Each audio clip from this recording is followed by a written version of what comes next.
Afternoon. This is Team Australia. My name is Elena Gallagher. I'm presenting today a slide presentation on cybersecurity risk assessment.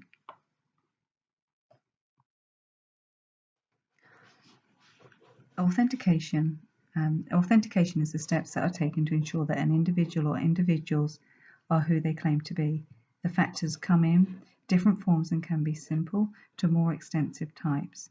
They may be what you know, unique to the user, and this can be a password or PIN or user ID. It can be something you may have, smart key, token, or smart card. It could be something physical to the user, fingerprints, voice, biometrics, retina patterns, and facial recognition.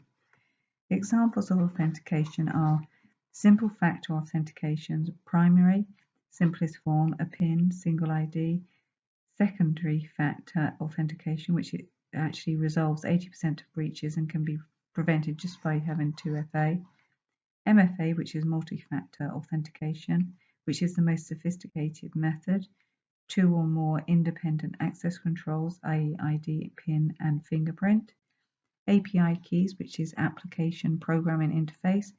These are usually a unique string of alphanumeric characters transmitted to authenticate the user to access an environment.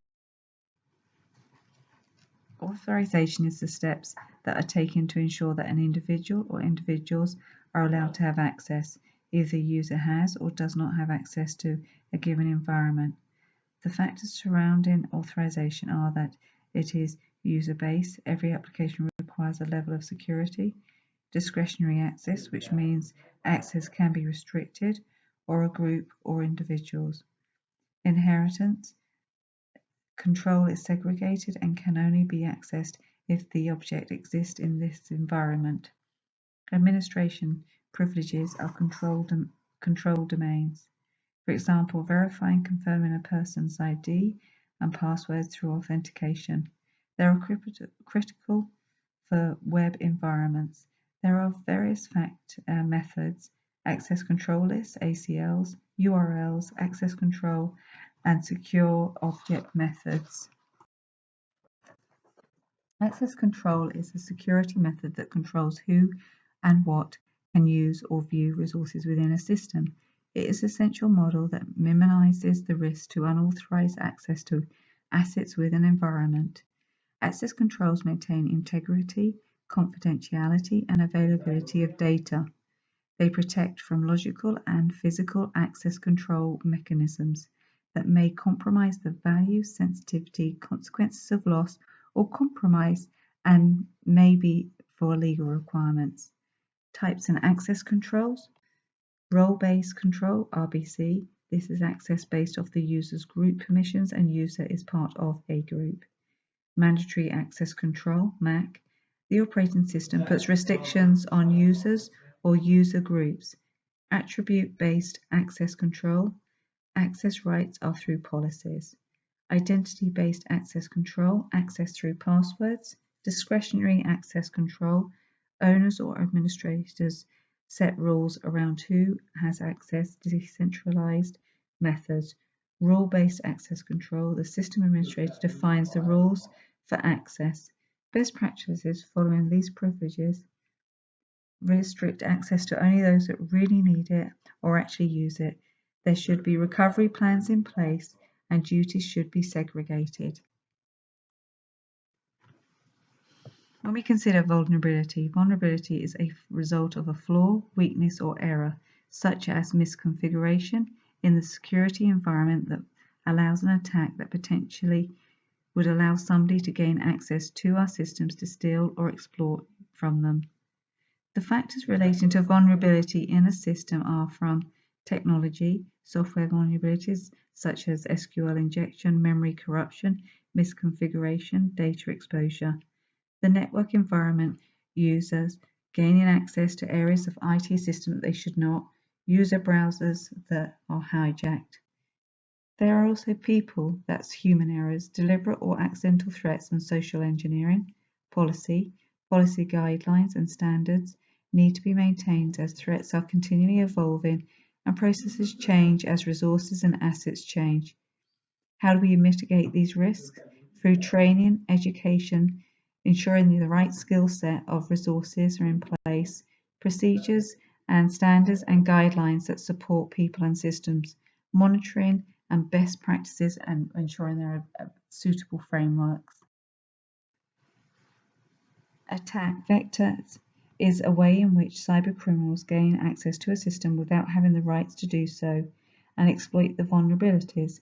Attack vectors are hardware, physical weaknesses such as pre-boot authentication, software, which is legacy systems, unpatched systems, network environment, configuration, weaknesses, badly patched devices, and of course human error. Errors, incorrect coding, sending emails to the wrong people with sensitive information on them, deliberate intent, steal or damage hardware or software, stealing credentials, skill sets may not be adequate as well. Security threats. Threats are situations that cause a security breach. Each type of threat can arise from internal or external actors with intentional or unintentional aim to harm. The vocabulary for event record and incident sharing, according to the various community, defined categories of threats as follows. Malware, malicious software, script or code run on a device that very alters its state or function without the owner's informed consent. Examples include viruses, worms, spyware, keyloggers, backdoors, etc. Hacking. Attempts to intentionally access or harm information assets without or exceeding authorization by circumventing or thwarting logical security mechanisms, which include brute force, SQL injection, cryptanalysis, denial of service attacks, etc. Social. Tactics that employ deception, manipulation, intimidation, etc. to exploit the human element or users of information assets includes pretext phishing, blackmail, threats, and scams. Misuse. The use of entrusted organizational resources or privileges for any purpose or manner contradictory to that which it was intended, which includes administration abuse, use of policy violations, use of non-approved assets, etc. Physical threats are actions that encompass deliberate threats that involve proximity of possession or force. This includes theft, tampering, snooping, sabotage, local device access assaults, etc. Errors.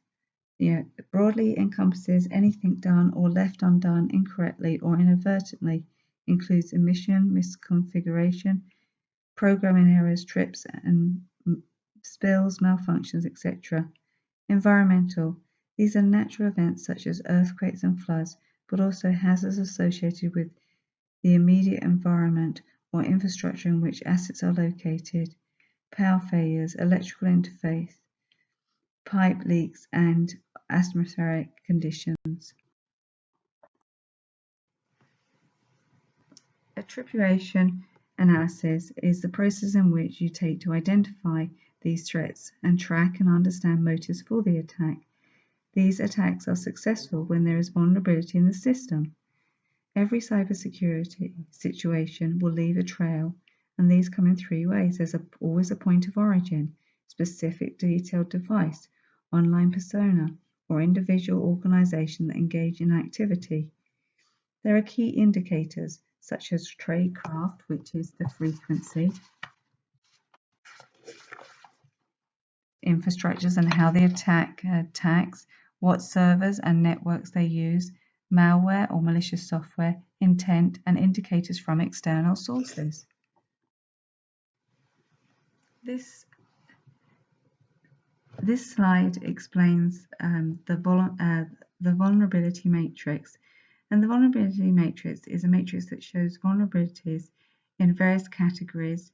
It explains via color-coded the high, medium, and low risk, high being red, medium being yellow, and low being green. It looks at the threats and also the published dates of when these threats came about and how to mitigate these risks.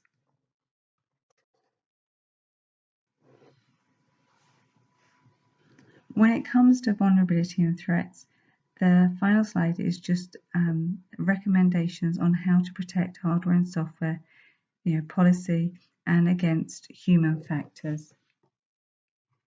If we look at hardware and software, we need to consider things like backup, monitoring of systems, firewalls, antivirus, patching, tools to detect any type of intrusion, encryption, thinking about no flash drives, asset management and testing. In addition to that, the policy is important, ensuring that there's data classification, there's rules around MFA and strong passwords, asset management, ensuring there are least privilege when it comes to policies, documentation, change management, business continuity plans and disaster recovery plans. And finally, when we're thinking about threats and trying to reduce those when we consider human interactions, we need to consider training and education, limit access and admin controls, and again, segregation of duties. Come to the end of the slide presentation. If you have any questions, please let me know. Thank you.